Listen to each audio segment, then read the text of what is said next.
Wah, ini sejarah yang baru saya mengerti nih, Pak. Iya.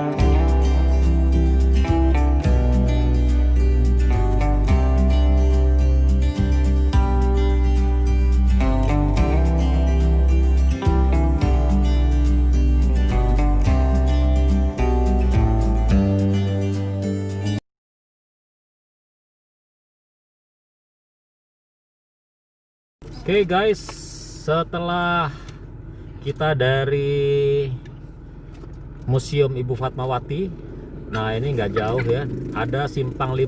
Nah ini kita akan kali lagi jahit itu bendera menuju ke Benteng Marlborough. Nah inilah suasana Bengkulu ya, kota ini. Jadi memang tidak terlalu ramai, cukup lengang. Tadi kita melewati Jalan Bangka. Setelah bundaran tadi kita lurus 600 meter belok kiri, jadi akan ketemu Jalan Bangka. Nah nanti kita akan berbelok ke kiri lagi. Oke, ini sudah memasuki kawasan ya. Kelihatannya ada di itu dia terlihat guys.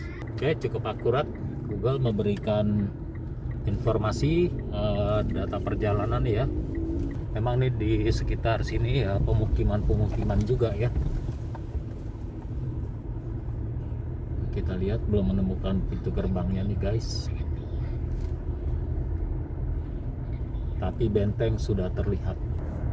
Oke, mungkin ke sebelah kanan guys. Oke, ini akan kampung Cina ya di gerbangnya. Kemungkinan kita masuk dari sini. Nah inilah dia Benteng Marlborough ya. Ini cukup banyak juga pengunjungnya nih. Nah itu dia.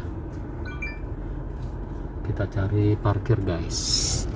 Nah itu bisa dilihat ya, Fort Marlborough.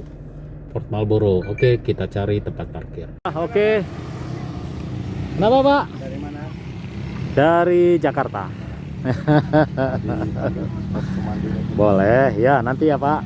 Ini ngambil foto-foto ini pecinan ini Mas. Ini pecinan ya. Oke guys. Ya. Jadi kayak kita tadi masuk dari sana itu gerbangnya itu ya. Karena memang hanya satu gerbangnya di sini. Nah ini patokannya adalah gerbang apa ini? Pecinan ya. Zaman Inggris dibawa sini. Oh zaman Inggris ya. Inilah zaman Inggris katanya udah dibangun ini. Nah kalau itu apa di depan itu Pak? Pasar Pak. Pasar ya. Ya. Oke. Gerbangnya Pak. Tuh. Ini ya. Tadi ada bacaannya nih. Oh, Kampung Cina. Ini pecinan nih. Nah, itu dia. Ya. Nah, inilah jalur keluar masuk mobil. Benteng Marlborough. Fort Marlborough. Apa sebutannya? Marlborough. Jadi Marlborough. salah satu benteng peninggalan Inggris Pak. Oke, jadi ini peninggalan Inggris ya, Pak ya? Satu-satunya di Indonesia. Oke. Terbesar di Asia Tenggara. Kan benteng banyak Belanda tuh. Ya. Rotterdam, Portugal, Pendem. Karena satu-satunya provinsi yang didudukin Inggris ini hanyalah Bengkulu. Bengkulu ya. 140 tahun. 140 tahun malah ya. Wah, ini sejarah yang baru saya mengerti nih, Pak. Iya, saya kira itu semuanya dijajah oleh Belanda ya. Benteng ini 4 negara malah. Inggris, Oke. Prancis, Belanda, Jepang. Oke. Inggris, Prancis, Belanda, Jepang. Yang paling lama Inggris 140 tahun.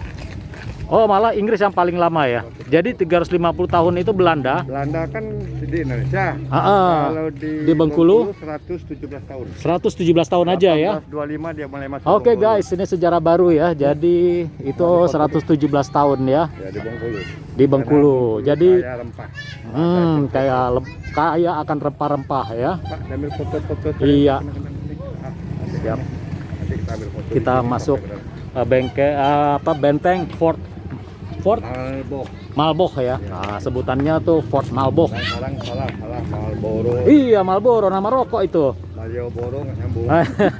Ini gerbang pertama. Oke, gerbang pertama siap. Oke, Oke guys, ya ini tour guide kita Pak siapa dulu? Pak Dedi. Pak Dedi sedang menjelaskan ternyata ada bagian-bagian sejarah yang selama ini kita tidak ketahui ya. Nah ini ternyata ini adalah peninggalan Inggris. Inggris. Oke, lanjut Pak Dedi. Oke, jadi ini bukan peninggalan Belanda ya, benteng ya. Dan sebutannya itu adalah Fort Marlborough. Nah, bukan Marlboro. Peninggalan Inggris di Indonesia. Iya. Karena satu lagi benteng Inggris di India, Pak. Di India? Ya, Inggris kan lama masih India tuh. Oh ya, Ada. Malaysia kan juga Malaysia tuh. Nah, belum. Oh belum. Oh, Hmm. ini tiket. Oke, kita akan tiketing dulu nih.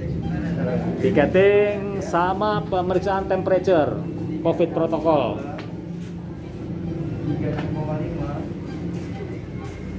36,4, Juga. 36,1, 36,3. Oke, terima kasih. 25 ya. Oh iya Pak, ini saya lagi. Oke, ini sama Pak Dedi kita. Nah itu, ikuti penjelasan Pak Dedi ya. Nah, jadi kalau kita mengatakan Belanda, Jepang, Portugis itu penjajah. Iya. Inggris di Bengkulu ini dia nggak menjajah. Foto. Apa bukti dia nggak menjajah? Dia membangun benteng ini selama 5 tahun, 1714 sampai 1719 dia bawa pekerja dari India, Pak. Oke. Itu makanya ada Kampung Keling. Oh ada kampung keling di sini juga ya. Nah, 5 tahun masa pembangunannya dan juga itu tadi ada Kampung Cina. Oke. Jadi Cina itu dulu para pekerja perkebunan Inggris. Mhm. Cuma Inggris punya kebijakan, dia kasih fasilitas tempat tinggal, Pak. Mhm. Ini Kampung Cina nih bangunlah, ini Kampung Keling. Oke. Nah, setelah benteng dibangun, dipimpinlah oleh seorang residen gubernur, Thomas Parr. Ini makam. Oh ini makam ya. Oke, ini ada makam guys. Thomas Parr ini nama-namanya. Oke. Ini jadi kita dari gerbang nih, Fort Marlborough. Nah ini ternyata ada makam Thomas Parr, Thomas. tentara samurai, tentaranya Kapten Robert Hamilton. Oke, ini dia ya. Yang mati dibunuh oleh masyarakat. Karena Charles Murray. semua. Oh semua. Oh dibunuh oleh masyarakat Bengkulu nih. Kebijakan perjanjian 1685 dia langgar, Pak. Oke, ini adalah second gate-nya ya, Fort Marlborough. Ini adalah pintu masih asli nih. Oke. 300 tahun lebih kayu. 300 tahun lebih ya. Kayu. Kayu ini ya. Oh iya. Ini kayu guys. Ya, luar biasa ini. Ini dari kayu.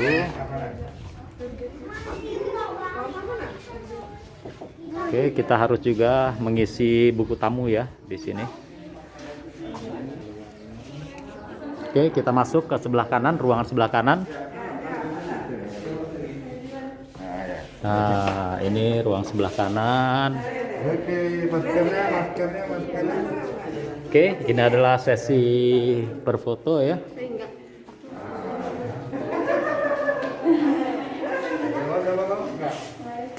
Tahanan sel militer khusus. Oh, ruang tahanan dulu ya. Apa buktinya di sini? Oke, ini buktinya bahwa ini adalah ruang tahanan nih menurut Pak Dedi ya, kita lihat. Oh, ini ada. Nih.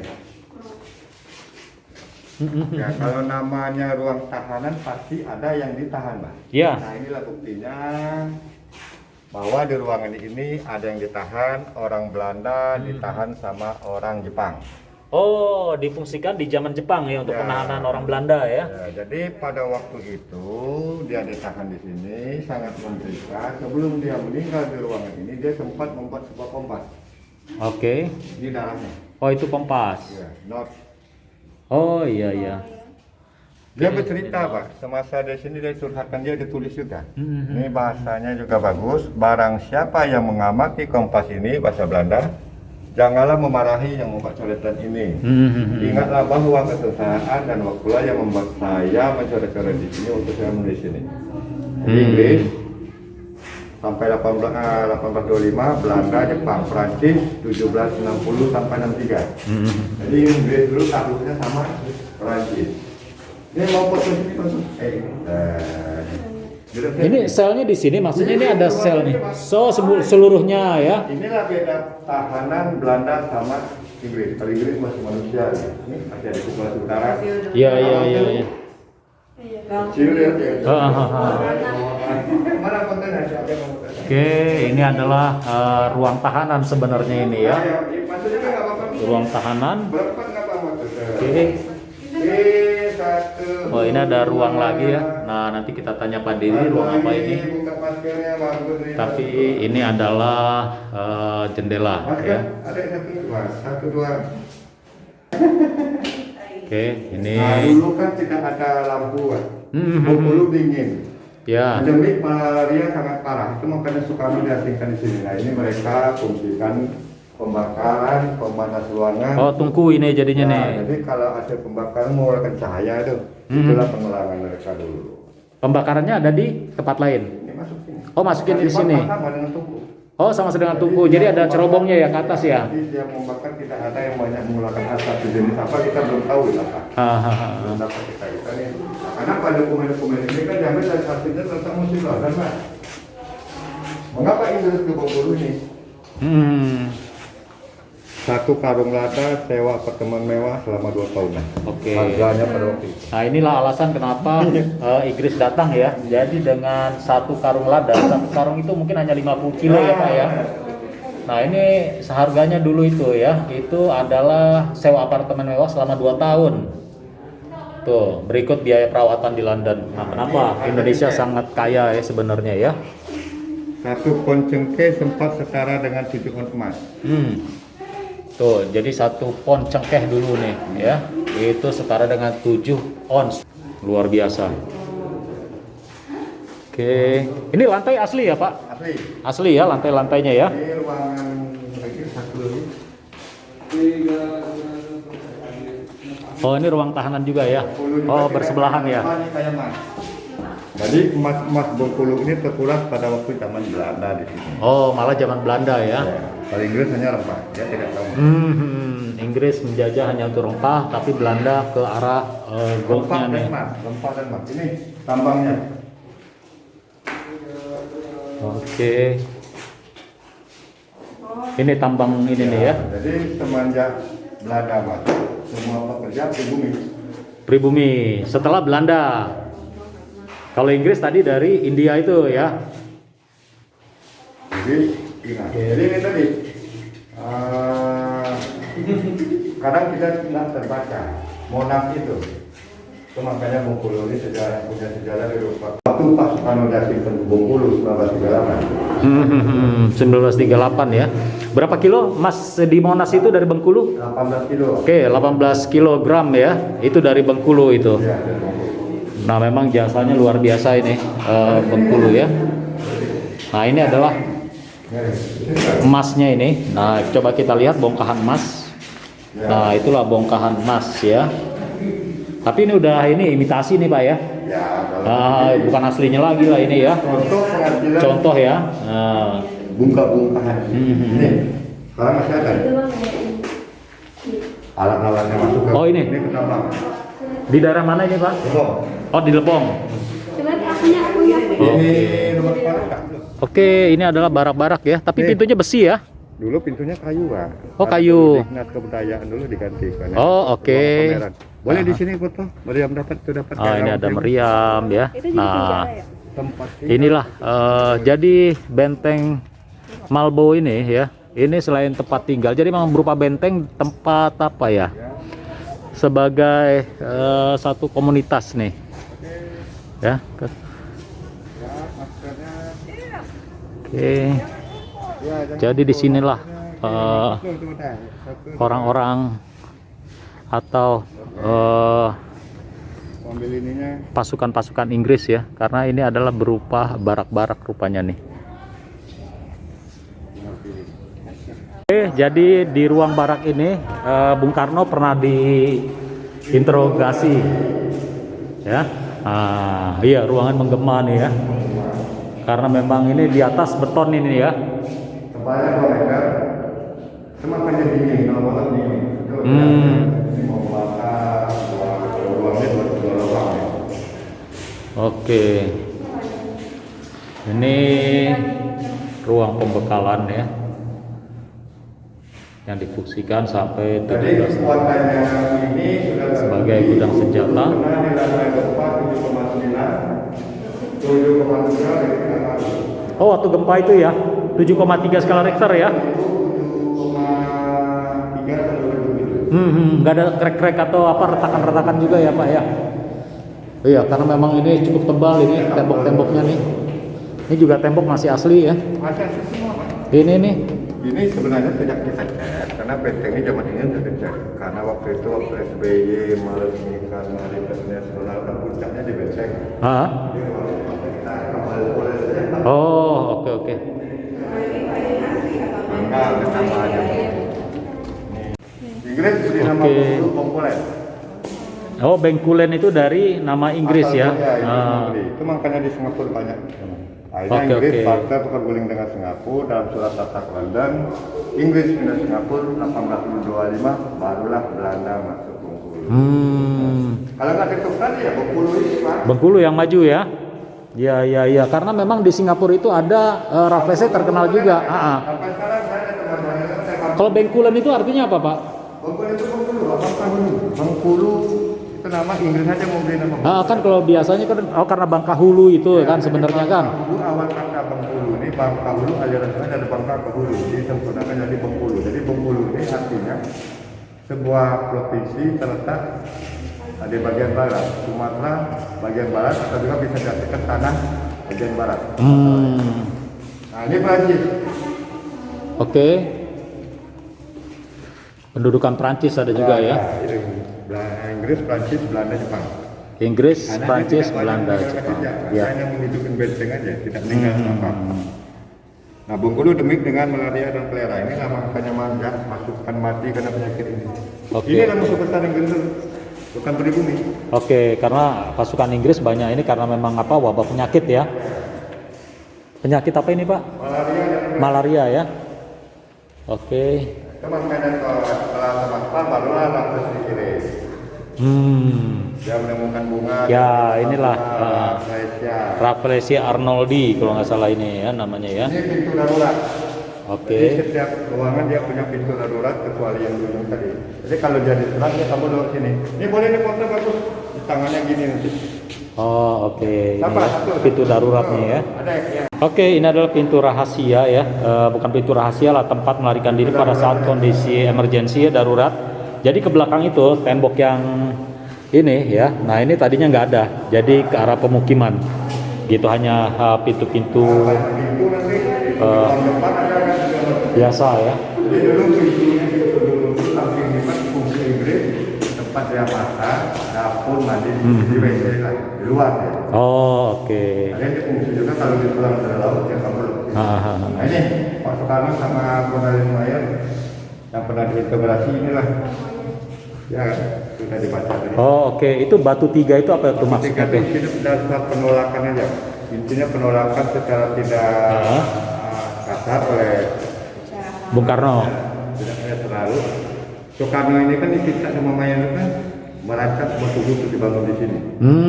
Pak Soekarno menolak. Bicara Oke. bahasanya kalau tugu itu yang nggak mau, yang minta dirancang sama aku, Pak Soekarno ngambil 3 batu, dia tumpuk kayak gitu. Ini bentuknya sejahtera sama kamu. Nanti simbol penolakan aja. Oh. Nah, kalau seandainya dirancang oleh Soekarno membuat itu akhirnya dibuat oleh Inggris, terletak di benteng ini seolah-olah Inggris takluk sama Belanda, padahal tidak. Mereka antara Inggris Belanda batas berguling. Itu sesuatu ini kan. Oke, dari gerbang masuk tadi ya kita sudah melihat barak-barak untuk pasukan. Terus juga di dalam tamannya ini ya, ini ada beberapa meriam. Katanya sih ada 17. Nah, ini masih asli ya. Jadi dia mengarah ke laut. Nah, meriam ini mengarah ke laut ya. Oke, ini kita masih di sekitaran luarnya aja nih. Jadi baru wing sebelah kanan ya. Nah, kita akan naik ke atas. Kalau yang ini apa, Pak? Yang ruangan ini barak juga. Kan oleh Inggris digunanya kantor, oleh Belanda. Oh, kantor. dirubah. Oh, gitu. Di zaman Belanda dirubah ya. Ya, itu genteng. Mas. Oke, jadi genteng ya. Di sini berdiri, Mas. Ya, paham. Oke. Ini sebelum naik kita melihat ada bangunan di sini ya. Nah, ini adalah ruang untuk amunisi nih. Nih, ruang amunisi adalah peluru. Jadi perbekalan untuk kesiagaan perang ya. Nah, ini di sini ada 2 juga. Nah, ini hanya berupa ruangan aja di bawah ini, nggak ada apa-apa lagi ya. Nah, itu.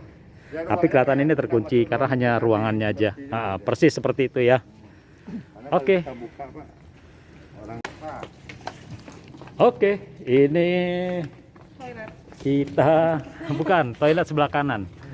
Ini menanjak ini, ada untuk anak tangga juga kecil. Tapi untuk militer ini kelihatannya jalur-jalur seperti ini bukan satu kesulitan.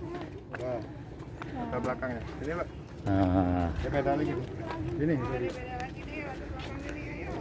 Oke ya, kalau dilihat ini adalah untuk melihat ke laut. Nah, di sana yang gate kita tadi itu jadi berupa 2 sayap ya.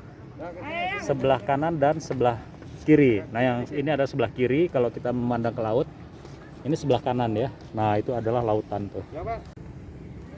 Ya guys, rupanya tadi yang tempat kita masuk ya di sana itu ya, di gate-nya itu adalah bagian belakang sebenarnya. Karena ini adalah bagian depannya ini menghadap ke pantai. Nah, beginilah ini bagian depannya ya. Kalau saya jalan ke sana ke bagian tengahnya, nah itulah dia. Jadi memang terbagi 2 bangunan yang similar. Nah, ini ya, kalau saya berjalan di tengah dan saya menatap ke laut, itu adalah bagian tengah. Nah, ini sudah di bagian tengahnya nih. Nah, disitulah laut ya. Nah, sebelumnya itu memang nggak ada pohon-pohon atau apapun ya, karena memang hanya berupa pantai aja. Dan di sana adalah bukit barisan, pegunungan itu. Dan di sepanjang ini adalah laut. Dan ini akan menuju ke laut lepas ya. Jadi di sana itu sebelah kiri saya adalah wing kiri dan ini adalah wing kanan. Ya memang nggak ada apapun lagi ya, ruangannya seperti yang di bawah aja tadi, seperti yang kita dapat penjelasan dari Pak Dedi ya. Oke. Nah, ini bagian belakang pun similar dengan bagian depan ya. Tapi kalau yang belakang ini menghadap ke darat. Jadi antara wing kanan dan wing kiri itu juga tipikal. Jadi memang seperti ini situasinya ya. Selain yang di sana itu adalah untuk barak-barak dan itu juga sebagai tempat pantau bagian darat ya. Karena sebelumnya ini informasinya memang semua tanah lapang. Tidak ada bangunan-bangunan. Saya kira demikian review dari benteng Fort Malbo ya. Nah, kami akan melanjutkan lagi untuk sesi foto-foto nih buat anak-anak. Oke, terima kasih for watching.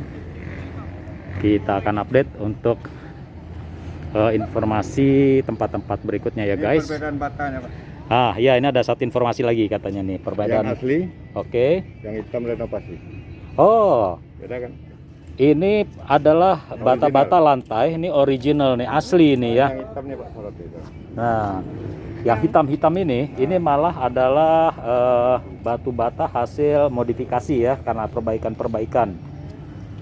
Oke, memang berbeda kualitas ya.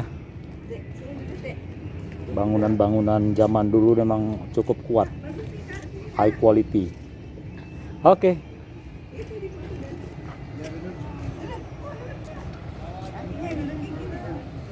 Nah, ini adalah pemandangan sekitar ya di benteng Fort Malbo.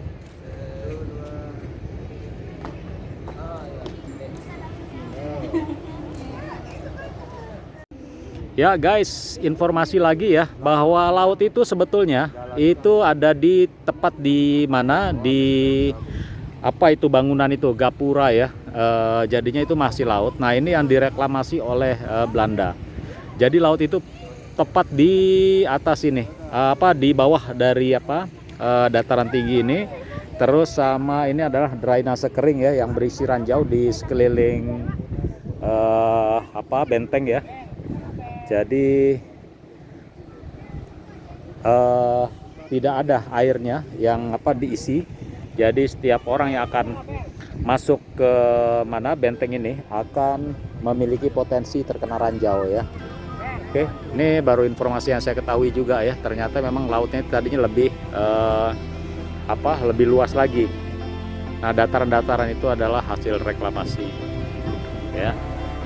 Oke, ya saya kira cukup ini review dari Benteng Fort Malbo ya. Oke, terima kasih untuk Pak Dedi yang telah menjelaskan ya. Oke, semoga kita bersua lagi di lain waktu Pak Dedi.